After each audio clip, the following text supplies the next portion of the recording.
this Moroval TW7 case, and we're going to be reviewing it in this video. So let's disassemble it so you can see the inside. Alright, so now that we've disassembled the case, you can see we have two pre-installed fans. They are RGB.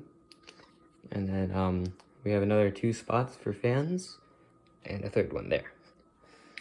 And then we'll talk, so here this is the power button, and that controls the RGB fans.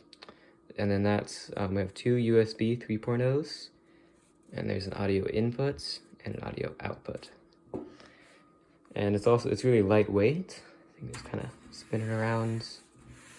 Oh, and they also, if you make a case review video, they'll send you a third fan for free. And then so on the back here, we have an SSD slot, and a slot for, we have two hard drives here, or you can have an SSD on top, and like a hard drive on the bottom. And over here, that's a that's where you put the power supply. And then we also have a nice hole for all the like wiring to the motherboard. Then on this side, you have we have a bunch of slots for your an expansion card.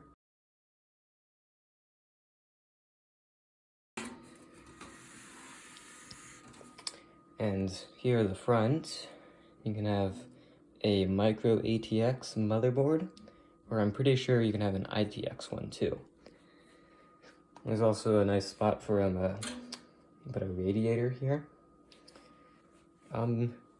Yep, that's the case. Alright, so I forgot to mention, but I'm gonna be making some more shorts here. I'm gonna like install all the different components. And also, it does come with some zip ties and screws to install all the parts.